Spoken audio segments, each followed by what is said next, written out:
The room was packed with investors when Dr. Robert Crowell cut her off mid-sentence. "Can someone tell the intern to stop acting like she belongs here?"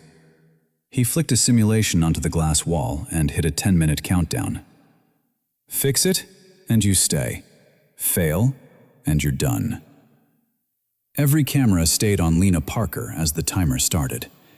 This wasn't a normal internship. This was one of those private research institutes out in the western US, where the lobby feels like a museum. Glass walls, quiet footsteps, investor names on plaques, and the kind of reputation people whisper about like it's a brand you're lucky to wear. They didn't just build products here. They built careers. They built legends.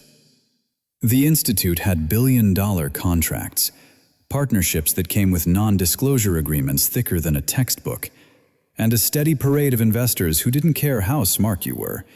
They cared if you could make the numbers behave on a slide deck. Most people thought the power lived in the funding. It didn't. The power lived in one signature. Dr. Robert Crowell was the one who signed off on everything that mattered. Access to servers, approval to publish, who got to present, who got to stay, who got quietly escorted out with a polite email that read like a death certificate for your future. He wasn't just a senior scientist, he was a gate, and gates don't open for everyone. On paper, the Institute loved merit. They said it constantly, in interviews, on their website, in every glossy brochure. But Lena learned the truth fast. This place didn't hire the best people. It hired the people it already believed in. There's a difference. Because in elite rooms like that, talent is only the entry ticket. It's what gets you through the front door. But trust is the thing that gets you a seat at the table. And trust, in places like this, isn't earned the way they pretend it is. It's inherited. It's assumed. It's sponsored. Most of the interns came from the same handful of pipelines, the same elite labs, the same recommendation circles, people who could drop a famous name in casual conversation like it was nothing, people who didn't even realize how much that name was carrying them. They walked in already safe, already proven. And then there was Lena Parker, 19.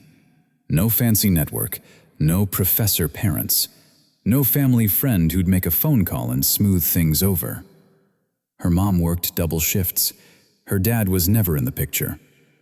Lena learned early that if she wanted something, she couldn't charm her way into it. She had to outwork it, outstudy it, outlast it. She didn't get in because someone vouched for her. She got in because she was undeniable on paper. Top scores, perfect evaluations. A portfolio of work she built at night when everyone else was sleeping. But here's the part nobody warns you about. In a place like this, undeniable can still be treated like suspicious. Because when you don't come from the right world, your excellence doesn't make people proud. It makes them uncomfortable.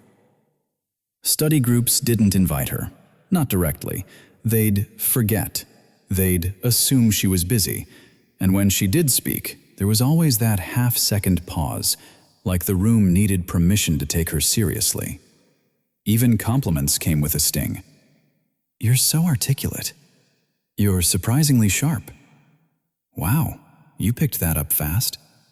Surprisingly. As if the baseline expectation was that she wouldn't. Lena felt it everywhere. In the way people looked past her badge. In the way conversations stopped when she walked up. In the way small mistakes she made got remembered, and big wins she earned got explained away. And Dr. Crowell? Crowell didn't even bother with the polite version. He had a way of talking that sounded professional until you listened closely, like he was always explaining the world to someone who didn't qualify to be in it. He'd call her young lady in meetings. He'd ask her questions that weren't real questions, the kind designed to make you stumble. And if she answered correctly, he wouldn't say, "Good." He'd say, "Interesting," like it was an anomaly, like it was luck. Crowell had been running teams since before Lena was born. He'd published enough to have his name stamped on half the field. He'd mentored people into positions that printed money. And after a while, that kind of resume does something to a person. It teaches them that they're not just right. They're the one who decides what right even looks like. So when Lena sat in that investor meeting and tried to explain a flaw in the model, Crowell didn't hear a capable intern doing her job. He heard a challenge, a crack in the hierarchy. And in rooms built on hierarchy, that's the one thing you're not allowed to do. That's why what happened next mattered so much. Because the moment he put that 10-minute simulation on the wall, it wasn't about science. It was about belonging. It was about him reminding everyone, investors included, that trust here isn't given to the smartest person in the room. It's given to the person the room has already decided to believe. And Lena? Lena was about to learn something brutal. Being talented is necessary, but in a system like this, it's never enough. Lena didn't argue. She didn't snap back. She didn't plead. She didn't try to win the room with words, because she'd learned something early. In rooms like this, the moment you sound emotional, they stop hearing you. They start measuring you. They start labeling you. So she did the one thing Crowell wasn't expecting. She went quiet. The glass wall was still glowing with his simulation. A clean, confident mess of charts, probability bands, and a red warning banner that basically screamed, "Unsolvable in 10 minutes." The countdown sat in the corner like a threat. 9:58, 9:57, 9:56. You could hear the air conditioning. You could hear someone's pen tapping. You could hear a chair shift, then freeze again. Investors watched like it was entertainment. Engineers watched like it was a crash test. And Crowell watched like a man who already knew the ending. Lena stared at the model. She didn't squint like she was confused. She didn't frown like she was lost. She just tracked it, left to right, top to bottom. Inputs, assumptions, where the uncertainty was supposed to live. Then she lifted her hand, calm, and said, "Can I use the board?" Crowell blinked, almost amused. The board? He gestured to the glass wall like it was a throne. "It's already there." "I know," Lena said, "but I don't want to edit your simulation." She let that sit for half a beat. "I want to run it another way." That was the first ripple, because in a place obsessed with control, that sentence sounded like rebellion. Crowell smiled without warmth. "You have 10 minutes. Do whatever helps you sleep at night." He leaned back in his chair, hands folded. Polite, smooth, like he was granting her a favor. Lena stepped toward the glass wall. She picked up the stylus attached to it with a thin cable. The cable had a little tag. Property of the Institute. A small thing, but in that moment it felt like a reminder. None of this is yours. The timer kept moving. 9, 12, 9, 11. And Lena didn't touch the simulation itself. She duplicated it. New layer, clean canvas, no charts, no noise, just the skeleton. Because here's what most people do when they're under pressure. They try to solve the problem the way it was handed to them. Lena didn't. She asked a different question. Not, how do I fix his model? But, what would have to be true for this model to be trusted? It was a subtle shift, but it changed everything. She started listing the assumptions on the left side of the glass, one by one, like evidence. Data source integrity, sampling bias, drift across time, parameter sensitivity, hidden coupling between variables. She wrote fast, but not messy. Every line had a purpose. Every word felt like it had been chosen. A few people leaned forward. And then she did something that made the room go even quieter. She boxed 3 assumptions in red. Not errors, not bugs, assumptions. And under those 3 boxes, she wrote a single sentence. Your confidence is coming from what you didn't test. Lucas Monroe noticed first. Lucas was sitting 2 seats behind Crowell, wearing that relaxed confidence only certain people have. The kind that comes from being raised around prestige. The kind that comes from never worrying whether you belong. He'd been smirking since the timer started, like this was a lesson for the intern. Now his smirk faded. He opened his laptop. Not to check email, not to multitask, to follow. Because Lena wasn't solving. She was building a structure that couldn't be hand-waved away. She drew a simple grid, 4 squares, like a checklist. She labeled them: inputs, transform, output, validation. Then she circled the last one, validation. And she said it quietly, almost to herself, but the microphone on the table picked it up. You're trying to sell a forecast, she said, but you never proved it survives contact with reality. Kroll's jaw tightened for a moment, just a moment. Stick to the task, he said, voice still calm. Fix the simulation. I am, Lena said, and she didn't look at him when she said it. That was the second ripple, because she wasn't asking permission anymore. She started running quick tests, small, surgical changes, 1 parameter at a time. She wasn't hunting for the perfect number.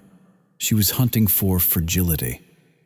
And within seconds, the output began to wobble, not violently, not dramatically. Just enough. The model's certainty wasn't certainty. It was a costume. Lucas's fingers slowed on his keyboard. His eyes narrowed. He whispered, barely audible. That shouldn't move that much. Lena heard him anyway. She didn't answer. She just kept going. 803, 802. She created a second output trace and overlaid it. Same model, same dataset. 1 hidden assumption removed. 2 lines, side by side. They didn't match. And for the first time, the room stopped watching Lena like a person. They started watching the screen like it was telling the truth. Crowell stood up. Not abruptly, not angrily, but he stood. He walked closer to the glass wall, reading what she'd written, watching what she was doing. And Lena did not speed up. She didn't perform. She didn't try to impress. She just kept making the results speak. Because the scariest kind of competence isn't loud. It's quiet. It doesn't demand to be believed. It builds something you can't deny. 721. 720. Lena taps the final box on her grid. Validation. Then she wrote 2 more words beneath it. Repeatable, auditable. And Lucas Monroe, the golden kid, sat back in his chair, tension spreading across his face, like he was realizing something he didn't want to admit. This wasn't a trick. This wasn't a lucky guess. This was what it looks like when someone stops arguing and starts proving. And the timer was still running. The timer hit the last minute, and the room finally remembered how to breathe. Not because Lena looked confident. She didn't. Not in a performative way. Her shoulders were tight. Her jaw was set. One hand still held the stylus. The other was hovering over the trackpad like she was afraid the system might disappear if she blinked. But because the screen was starting to tell a story Crowell couldn't control. 0058. 0057. Lena tapped one final toggle, the one she'd labeled in plain language. Remove hidden coupling. No jargon, no ego. Just a switch that said, Let's see what's actually happening. The output refreshed, and the model, Crowell's model, didn't explode. It didn't crash. It didn't throw an error that would let him laugh and say, "See? Amateur." It ran. Cleanly. The forecast stabilized. The risk bands tightened. The error range narrowed in a way that made the room go still. Not wow still. Wait, what still? Because suddenly it wasn't about whether Lena could solve something in 10 minutes. It was about the fact that the simulation everyone had been trusting itself. 0042, 0041. Lena drew a box around the final result and wrote 3 words beneath it. Repeatable, auditable, now. She didn't say it like a victory line. She said it like a lab note. And that's what made it dangerous. One of the investors leaned forward, a woman in a cream blazer who hadn't spoken once. She tilted her head at the screen like she was reading a contract. An engineer on the far side of the table quietly said, "Run it again." Lena didn't even look up. She hit rerun. Same output, same stability, same tightened error band. Another engineer said, "Change the seed." Lena changed it. The model held. A third voice, more skeptical, said, "Okay, now stress it. Worst case inputs." Lena dragged the sliders into ugly territory. The output didn't pretend everything was fine. It showed the failure points. It highlighted the risk. It told the truth. And that was the moment the room started switching sides. Not loudly, not dramatically. Sideways glances, people comparing notes, someone whispering, "That's actually better." Lucas Monroe stopped typing. He just stared. Because Lucas knew what competence looked like when it was real. He'd grown up around it. He'd watched people fake it too. He could smell the difference. And right now, the difference was sitting on the glass wall in plain sight. Crowell stepped forward, close enough that his reflection merged with Lena's work. He didn't look at her. He looked at the output, like it had personally betrayed him. Then he smiled, that smooth, practiced smile. "Interesting," he said. "But that's not a proper validation protocol. That's improvisation." He said improvisation like it was a dirty word. Lena finally turned her head.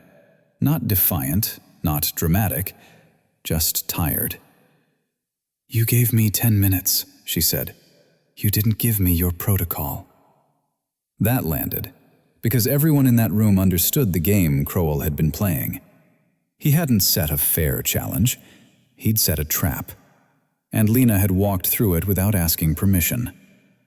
Crowell's tone stayed polite, even as his eyes sharpened. "You're assuming your framing is correct," he said. "You're assuming my model has a flaw." Lena nodded once, calm, controlled. "I'm not assuming," she said.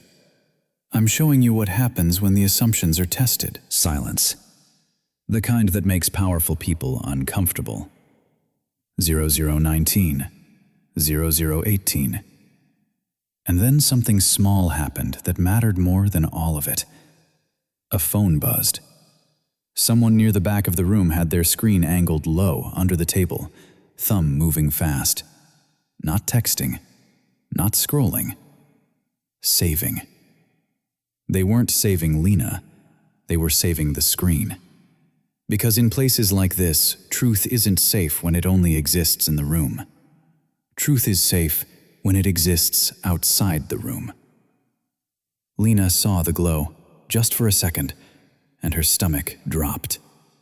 Not from fear of being recorded, from the realization of what recording meant. If this got out, Crowell couldn't rewrite it later. He couldn't clarify it. He couldn't context it. He couldn't make it disappear in an HR thread or a private email chain.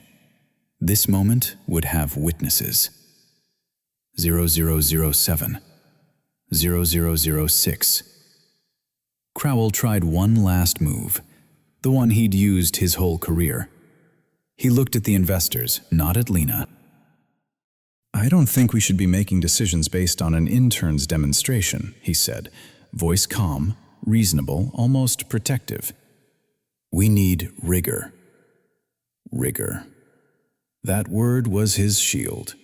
But it didn't work this time, because the rigor was literally on the screen. And one of the engineers, older, quiet, the kind of person who never fights unless they're sure, spoke up. "This is rigor," he said. "She made it testable." Another voice added, "And she made it fail where it should fail." And then the cream blazer investor finally spoke. "Dr. Crowell," she said, "why wasn't this done already?" That question hit harder than any insult, because it wasn't about Lena anymore. It was about him. 0000. The timer beeped. Lena set the stylus down like she was putting a tool back in its place. She didn't smile. She didn't celebrate. She just looked at the room and said softly, "If you want to keep me, keep me. If you don't, I'll leave." And in that moment, Crowell realized something too late. He'd tried to humiliate her in public. But public is the one place his power shrinks. Because once people see the truth with their own eyes, he can't edit their memory. And somewhere in that room, that screen recording finished saving. And the story was already leaving the building. The clip didn't go viral in the cute way. It didn't become a meme with music under it. It became something else. By that night, people inside the Institute were replaying it in group chats they pretended didn't exist. A grainy screen recording, Lena's hands, the timer, the output locking in. Crowell's face when the room stopped treating him like a god. By Friday, the leak had found its way to the outside. Not names, not logos, just enough context for anyone in the industry to recognize the kind of place it was. Private money, big contracts, big egos. A building where the glass walls were supposed to mean transparency, but mostly meant you could watch who was winning. For about 48 hours, Lena was the intern who did the impossible. People she'd never spoken to smiled at her in the hallway. Lucas stopped making little jokes under his breath when she walked past. Even the security guy at the front desk nodded like she had earned something. And Lena let herself believe it. Just a little. Because when you grow up counting quarters at a kitchen table, you don't expect rooms like that to clap for you. You expect them to find a reason you don't belong. And then the next week started. Monday morning, 8:13 a.m. Lena tapped her badge at the server room like she'd done every day since she arrived. Red light. She tried again. Same result. The door didn't even buzz. At first, she thought it was a glitch, a system update, a Monday thing. Then her phone vibrated. An email. Short, cold. Subject line, access change. Your server permissions have been adjusted pending review. Please route all requests through your direct supervisor. Direct supervisor. Crowell. Lena stood there staring at the red light like it had slapped her. She walked back to her desk and opened her laptop.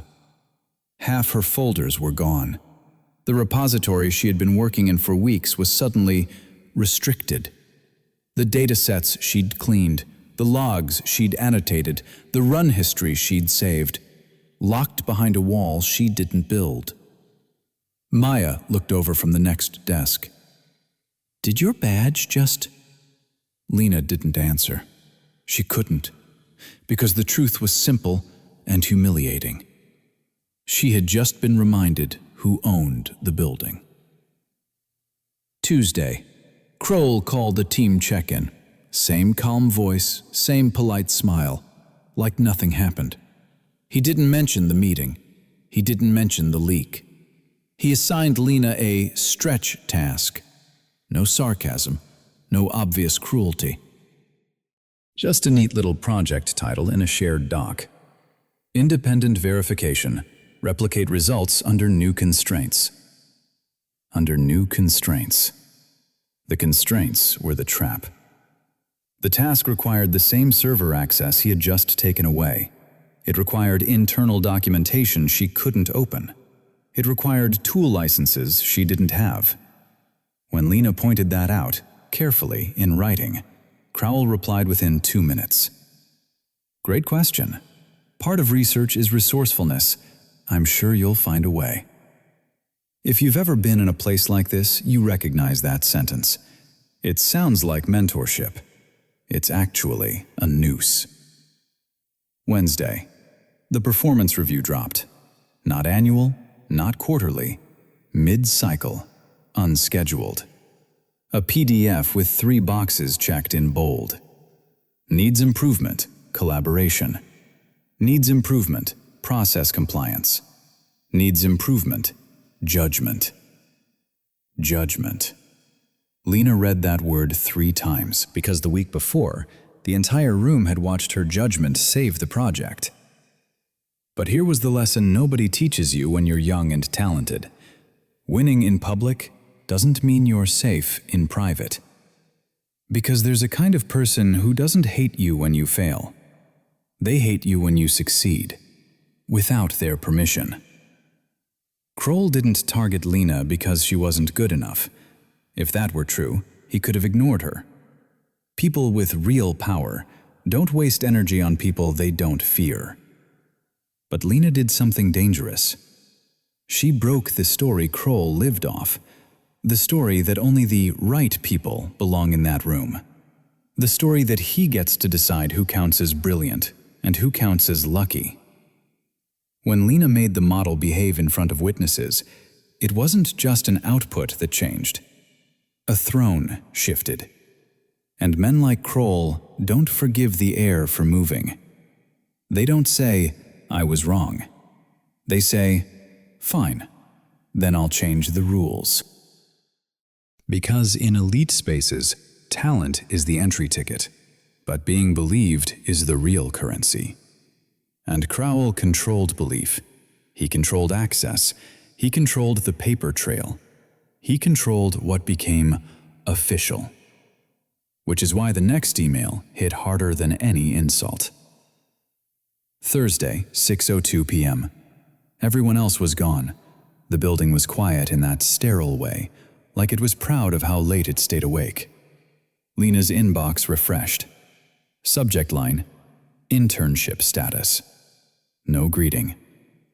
Due to multiple documented concerns regarding compliance with internal protocols, your internship contract may be terminated effective immediately. You are advised to refrain from accessing restricted systems or materials during this period. That was it. No accusations spelled out yet. Just enough language to make her sound guilty if anyone read it later. Compliance, protocols, restricted. Words that don't describe what you did. Words that describe what they want you to be. And here's the trap that breaks people. It's not that you suddenly become wrong. It's that you suddenly become untrustworthy.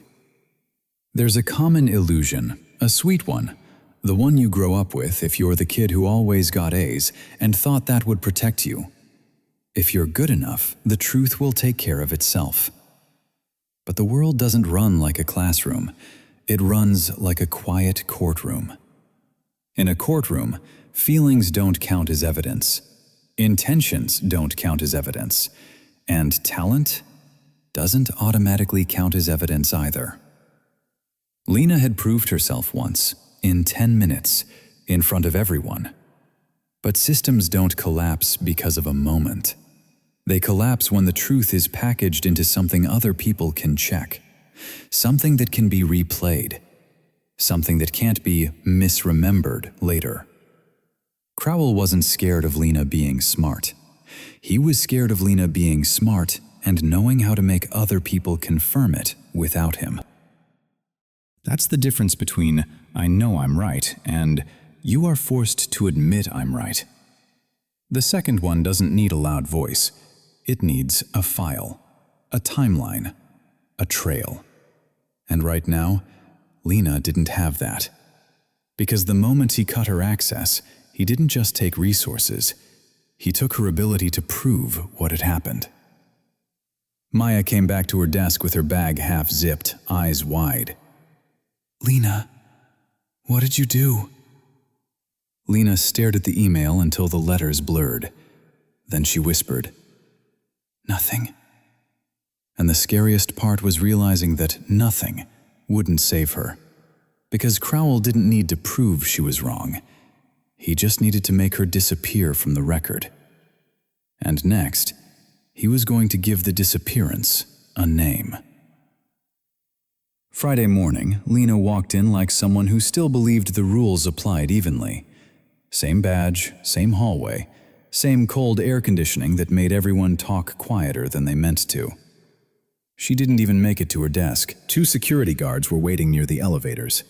Not aggressive, not loud, just positioned, like furniture, like they'd been there all along.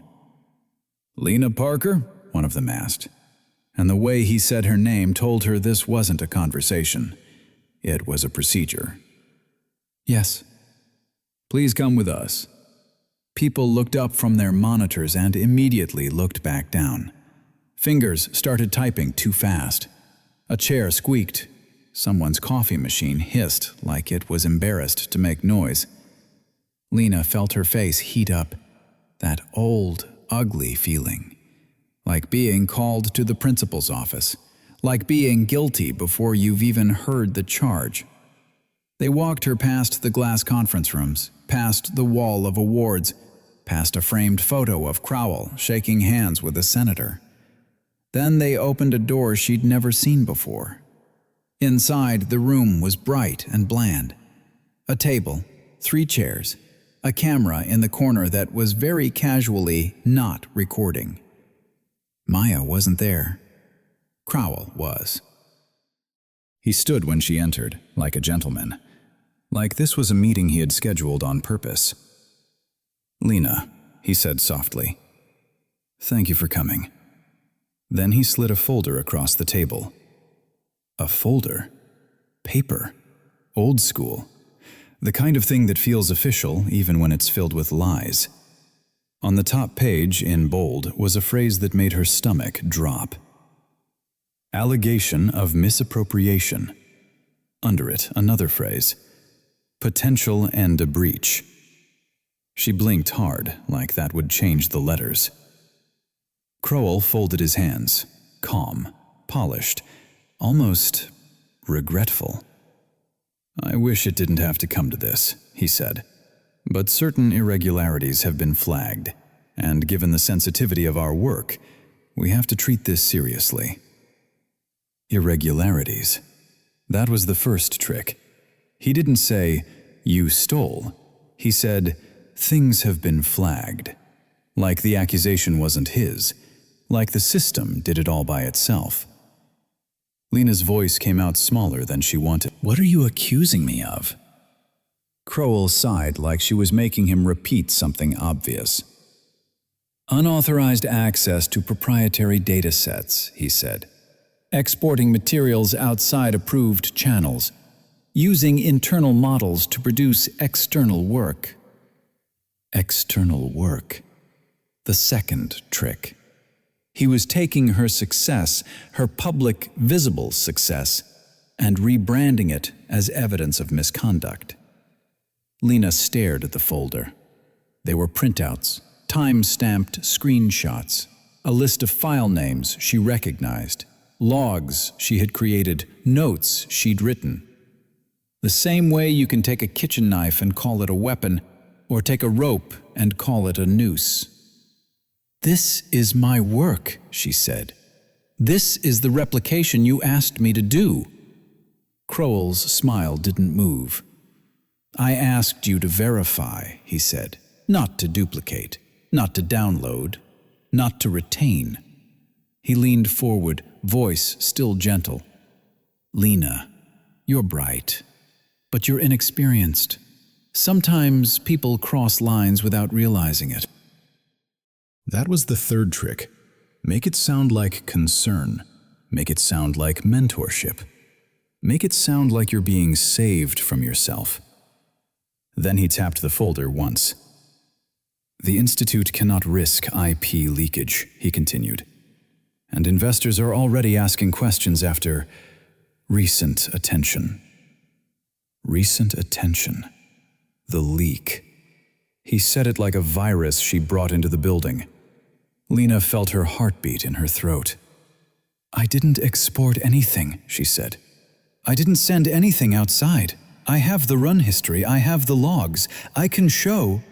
Crowell held up a hand, and the room obeyed him. I'm afraid you can't, he said. He nodded toward the door.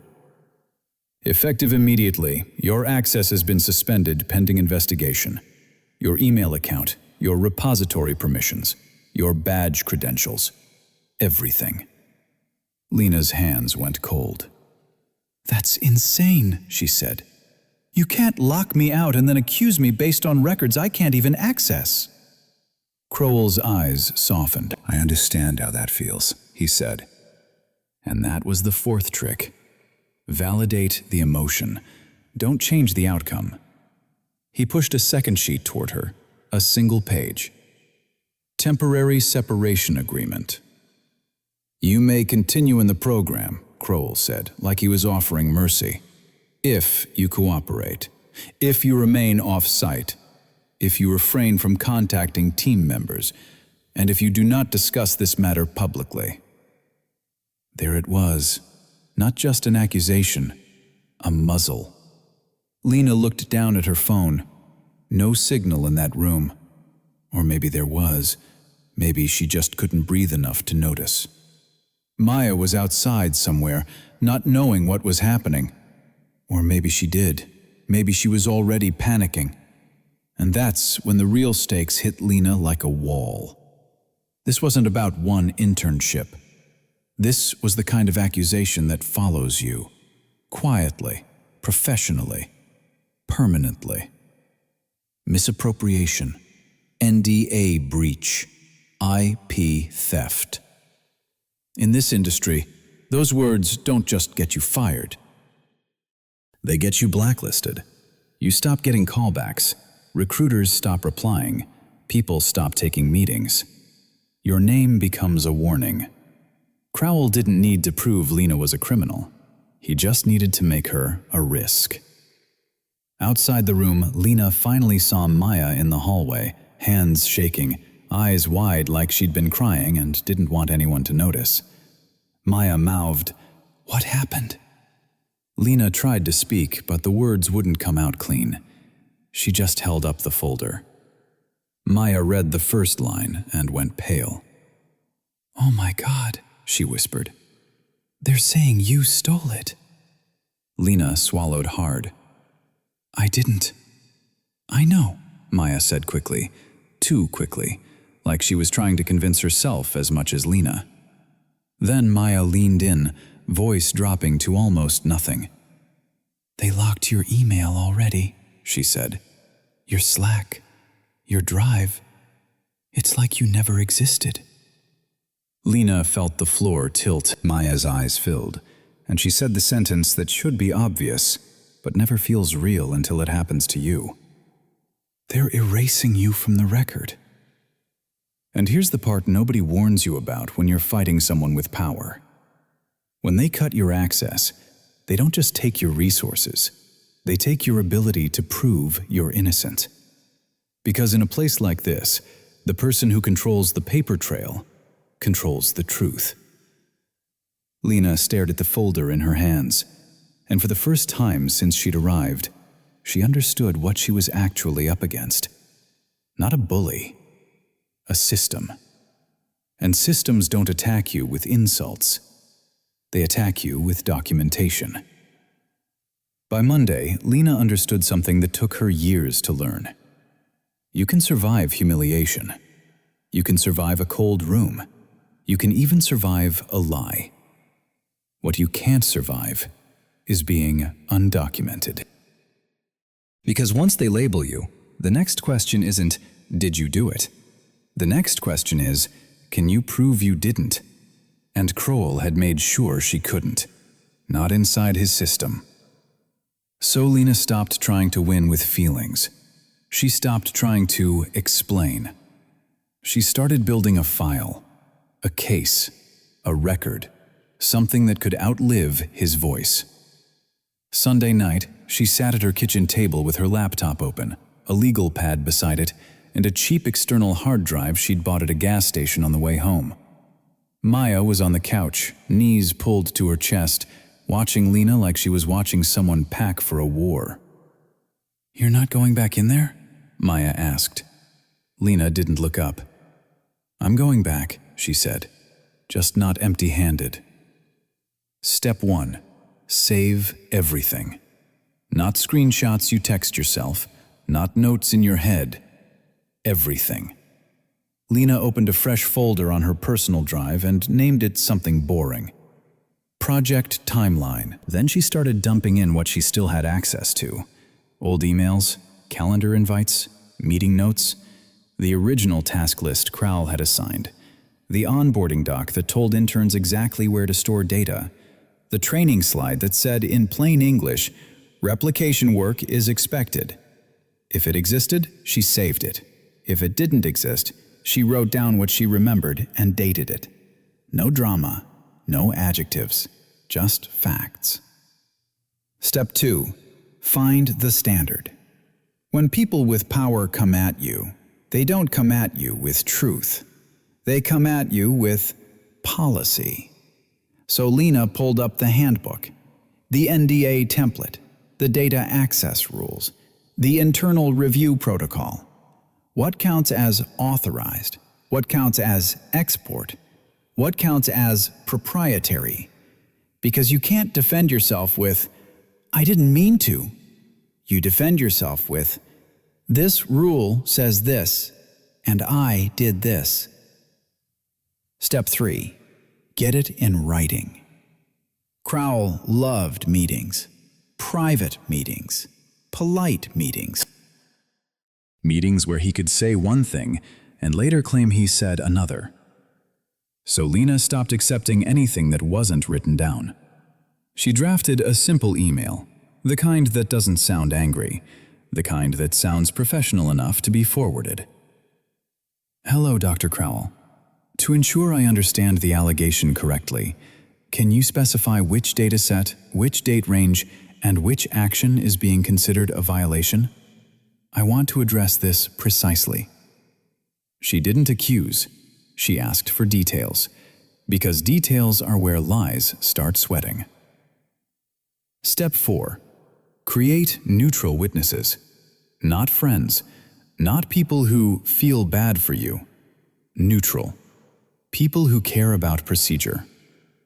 Lena reached out to the program coordinator, then HR, then the Institute's compliance officer, because places like this always have someone whose job is to keep disasters quiet.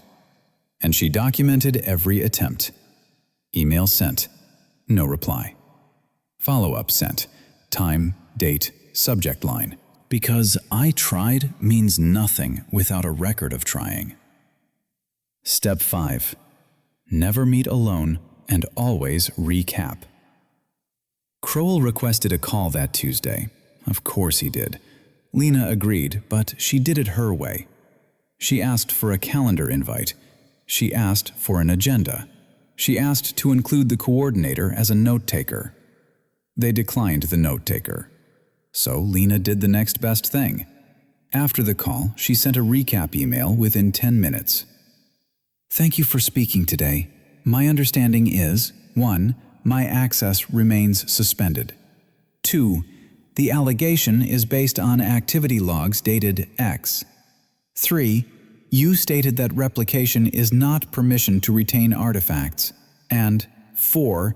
You advised I should not contact team members. Please let me know if any of this is inaccurate." That email wasn't for Crowell. It was for the future. Step 6. Back up outside the system. Because the moment they smell resistance, they don't just attack you. They isolate you. They lock the doors. So Lena treated everything inside the institute like it could disappear overnight. She saved copies of what she legally could. She exported her own work products. She documented what was blocked. When she couldn't access a file, she wrote down the exact error message, the timestamp, the screen it happened on. And Maya watched her do it and whispered, "This feels insane." Lena nodded. "It is," she said, "but it's also how you stay alive in a place like that." Step 7. Escalate through the right channel at the right pace. Not rage, not a public post, not a screaming match in the hallway. A chain, a sequence, a paper trail that makes it hard for them to pretend nothing happened. Lena filed a formal request for investigation procedures. She asked who the decision-maker was. She asked for the evidence list. She asked what her response window was. And she did it with calm language. Because powerful people count on you exploding. They count on you making it emotional so they can label you unstable. Lena didn't give them that. By Thursday, her project timeline folder had turned into something else. A numbered list, a calendar, a set of documents that could be handed to a lawyer, a board, or an investigator without her having to beg to be believed. Maya stared at the table covered in printouts. "So this is what you're doing," she said. "You're making it real." Lena finally looked up. "That's the whole point," she said. "My feelings don't matter to them. My talent doesn't matter to them. Not yet." She tapped the folder. "But this forces them to deal with me. And that's the ugly truth nobody teaches you in school. People with power win with ambiguity. People without power win with process. If you're the one being pushed out, you don't survive by being louder. You survive by making your truth harder to erase." On Friday, Lena got an email with no greeting. Just a subject line that looked like a door slamming. "Mandatory check-in, 4:30 p.m. No agenda, no location. That's how places with power talk when they don't want a record. Vague enough to deny, sharp enough to scare you. Maya read it over Lena's shoulder and swallowed. "Don't go alone," she said. Lena didn't. Not this time. She walked into the Institute's side hallway, the one nobody uses because the lighting is bad and the carpet smells like old coffee, and she waited near the vending machine that never takes bills. A minute later, a door opened behind her. Soft footsteps. No badge beep. No announcement. Dr. Eleanor Shaw stood there, holding a paper cup of tea like it was an excuse. She didn't smile. She didn't frown. She just looked tired. "Lena," she said quietly, "do you have 5 minutes?" When someone like Shaw asks for 5 minutes, you don't ask why. You follow. Her office wasn't on the main floor with the glass walls and investor photos. It was tucked in the back. Books stacked in uneven towers, a whiteboard half erased. A framed photo of a hiking trail, the kind of picture you put up when you're trying to remember there's a world outside this building. Shaw closed the door, and for a moment neither of them spoke. Silence. The kind that tells you the truth is about to cost someone something. "I read the complaint," Shaw finally said. "And I want you to hear this from a person, not from a policy document." Lena's stomach tightened. Shaw took a slow breath. "You're not the first." Lena didn't move. Her hands stayed in her hoodie pocket, gripping the edge of her phone like a lifeline. Shaw looked past her, at the corner of the room, like she was replaying old scenes she'd tried to bury. "Crowell has a pattern," she said. "He finds people with talent, especially people without a network, and he tests how much pressure they can take before they disappear." Lena's mouth went dry. "So you know," she said. It came out smaller than she meant it to. Shaw nodded once. "I've known," she admitted. "Not every detail, but enough." And there it was, the part that makes your chest ache. Not the villain, the witnesses, the people who saw smoke and chose not to say the word fire. Lena stared at her. "Then why didn't anyone stop it?" she asked. "Why did everyone just keep working?" Shaw didn't flinch. She didn't pretend it was complicated. She said the simplest thing. "Fear." One word, heavy as concrete. "People don't stay quiet because they're evil," Shaw continued. "They stay quiet because they know what happens to the person who speaks." She lifted her cup, but her hand shook just slightly. "This institute is not a university," she said. "There is no tenure safety net, no department vote, no tradition of protecting dissent." She tapped the desk with one finger, like she was counting. "One signature can end your contract. One whisper can follow you to the next lab. One label, difficult, unstable, disloyal, and suddenly you don't get invited to anything that matters." Lena felt heat behind her eyes, but she forced it down, because crying here wouldn't help. Not yet. Shaw's voice softened. "I've watched good people convince themselves they're being practical," she said. "They say, 'I have kids,' or 'I'm paying off my house,' or 'I'll speak up when I'm safer.'" She paused. "And then they never do." Lena swallowed hard. "So what am I supposed to do?" she asked. "Because if I fight him inside this building, he wins. He owns the logs, he owns the access, he owns the story." Shaw's gaze met hers. "That's exactly right," she said. "Inside his system, you will always look guilty, because he controls what exists." Then Shaw opened a drawer and pulled out a thin folder. Not thick, not dramatic, just enough to say, "I didn't come empty-handed." She slid it across the desk. "Next month," Shaw said, "there's a public review forum."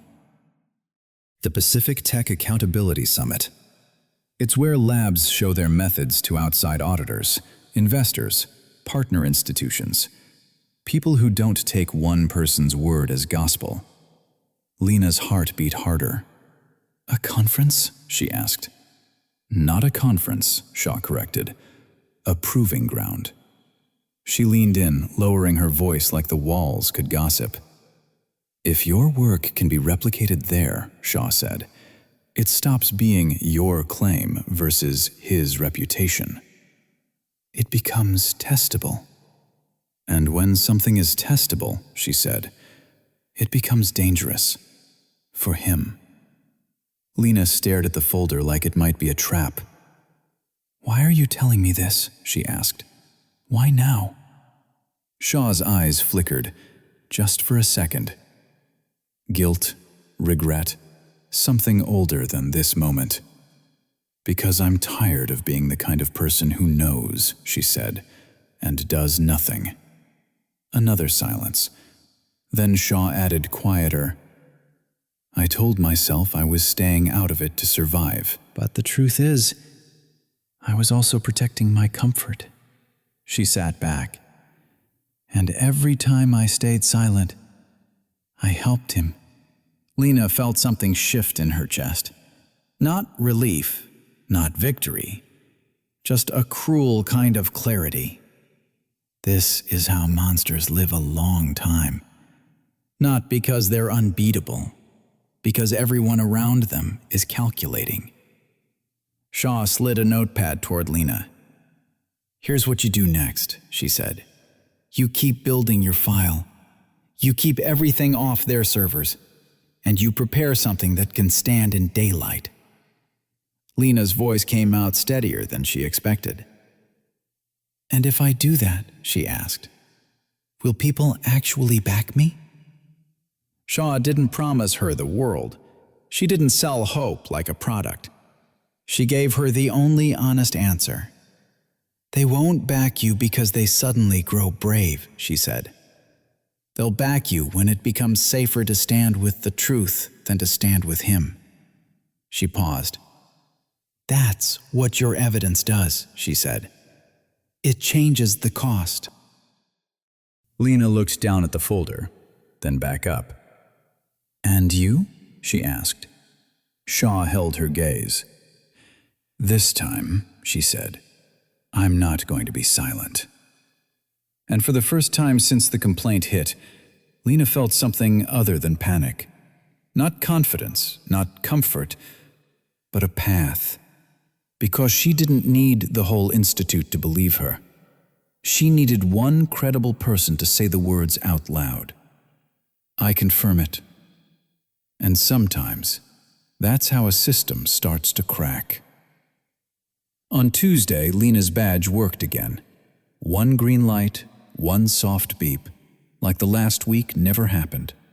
Her inbox loaded, her server access returned, even her project folders reappeared, clean and organized, like someone had broken into your house and carefully put everything back where it was. Maya exhaled. "That's good, right?" Lena didn't answer. She waited for the other half. It came as a meeting invite. Private. No agenda. 3 names. Lena Parker, Dr. Robert Crowell, legal liaison. The room was smaller this time. Beige walls. A single speakerphone on the table. A pitcher of water nobody touched. Crowell stood when she entered. Polite, controlled. "Lena," he said warmly, "thank you for coming." A folder rested in front of him, thin, precise, confident. "We're withdrawing the allegation," he said calmly. "Effective today." Lena didn't react. "The misunderstanding regarding data access is resolved. Your internship continues. Your access is fully restored." The legal liaison slid the folder toward her. On the first page, Mutual Resolution Agreement. Crowell leaned back. "We'd also like to list you as a co-author on the quarterly report." Co-author. A clean credential. A future-proof line on her resume. Then he added softly, "There's just one condition." The legal liaison tapped the page. "No external disclosures. No public discussion. No presentations or commentary on internal processes without written approval." Lena turned the page. A non-disparagement clause. A silence clause that never used the word silence. Crowell watched her read like a man watching a lock close. "You're talented," he said gently, "and I don't want this to damage your career." Damage. The word landed heavy. Not a threat, not a shout, just a reminder of gravity. Her phone buzzed under the table. Maya. "Take it, please. Just stay safe." This was the most dangerous kind of offer. Not violence, not punishment. A legal exit. A professional escape. Everything restored in exchange for forgetting. Crowell's voice stayed smooth. "You can walk out of here protected, or you can keep escalating something that doesn't end well for interns." Interns. Not researchers, not equals. Temporary, replaceable. Lena realized the trap wasn't the document. The trap was how reasonable it sounded. Sign, and you get peace. Speak, and you become the problem. This wasn't about proving she was right. This was about making sure she would never be able to say it. Crowell folded his hands. "You don't owe anyone a crusade," he said. "You owe yourself a future." That was the temptation. Safety. Silence with benefits. Survival that looks like success. But Lena saw what he was really offering. Not forgiveness. Not resolution. A receipt. Proof that she agreed nothing wrong had happened. If she signed, she wouldn't be silenced by force. She would silence herself. And that's the most powerful kind of control. She held the pen, not shaking, not rushing, because this was the moment power always waits for. When truth is tired, when fear feels practical, when silence looks like wisdom. This is why the most dangerous deals don't come with threats. They come with kindness, with opportunity, with a signature line that says, "You chose this." And once you choose it, the truth doesn't disappear. It just loses its witness. Friday. The forum was packed. Clean stage. Guy screen. Rows of investors in dark jackets and founders pretending they weren't nervous. The kind of room where one slide can turn into $10 million, or turn into a closed door. And right there on the agenda, in bold, Dr. Robert Crowell, Integrity Upgrades in High-Stakes Simulation. Lena sat 3 rows back with Maya. No badge, no title on a lanyard, just a visitor pass that curled at the edges. On stage, Crowell smiled like this was always his story. He clicked to the first slide. A logo, a clean chart, a calm voice. "Our team noticed inconsistencies," he said. "So I initiated a full review. We improved the model. We strengthened the safeguards. We did the responsible thing." He didn't say her name once. Not once. Maya's jaw tightened. He's stealing it. In public. Lena didn't move. She watched his hands. She watched his timing. She watched what he wasn't showing. Because power loves one thing more than credit. Control. Crowell's final slide came up, a polished result, a victory lap. And that's when Lena stood. Not dramatic, not angry, just certain. She walked to the aisle. The mic runner met her halfway like she was a problem. She smiled politely. "Quick question," she said, voice steady. "When you say the model is verified, which version are you presenting?" A small laugh rippled through the room. Crowell's smile didn't break, but his eyes sharpened. "The verified version," he said smoothly. "Of course." Lena nodded. "Great. Then you won't mind a live comparison." Silence. She held up a small drive, then her laptop. Nothing fancy, just a machine that had been through too many late nights. Crowell's tone stayed friendly. "This isn't the time. It's exactly the time," Lena said. "Because verification means anyone can reproduce it." The moderator hesitated. Then the screen flickered. Lena's interface came up. 2 windows, side by side. Same input data set, same parameters, same seed. Left, original baseline. Right, Crowell's upgraded model. She hit run. A progress bar. 5 seconds. 8. Then the results landed like a punch. 2 outputs. 2 wildly different risk curves. The baseline flagged the failure point early, loud, clear. Crowell's version smoothed it out, buried it, made the danger disappear. Not by fixing the model, by editing what the model was allowed to see. A sound moved through the crowd.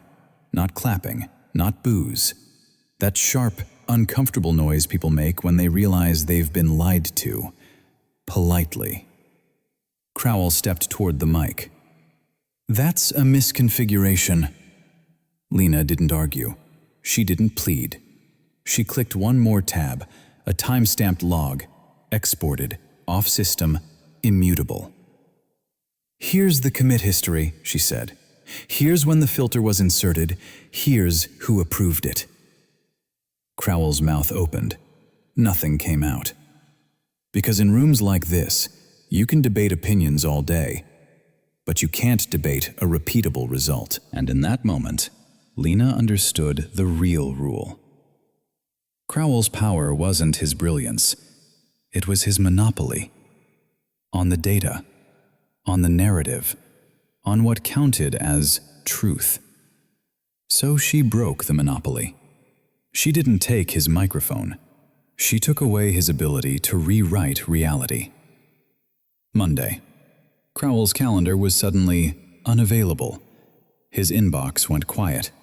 His name disappeared from the internal announcements like someone hit backspace on a person. The accusation didn't just fade. It got pulled. Officially. Access restored. Email unlocked. Server permissions returned one by one, like oxygen coming back into a room. But the weird part? Lena didn't feel relief first. She felt anger. Because she'd been telling the truth the whole time. And the truth still wasn't enough. Until it had witnesses. A week later, HR called it a misunderstanding. Legal called it a procedural concern that has been resolved. The Institute called it moving forward.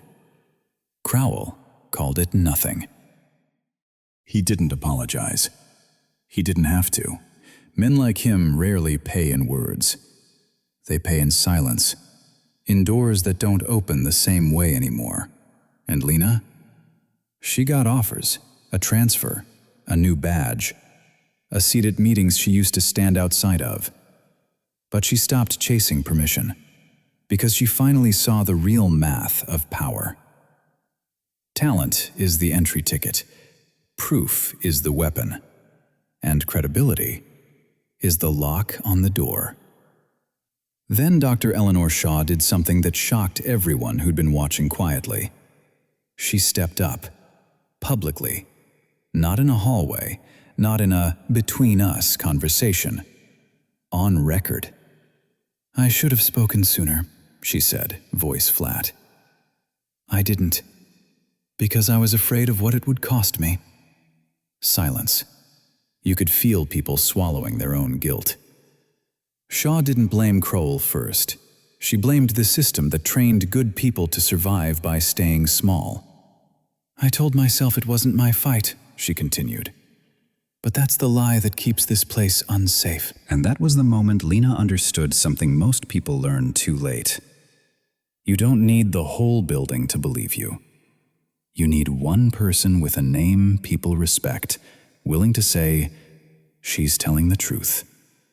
One witness, one signature, one voice that makes the room change. So if you're Lena in real life, here's the part nobody teaches you. Don't just be right. Be documentable. Build a timeline. Save the emails. Export the logs. Screenshot the access changes. Get feedback in writing. Find one neutral witness. Store your proof somewhere they can't erase it. Because the people with power don't beat you with facts. They beat you by making your facts disappear. And now I want to ask you something, seriously. Have you ever been made to feel too small through vague rules and quiet threats? And if it happened, what proof did you keep?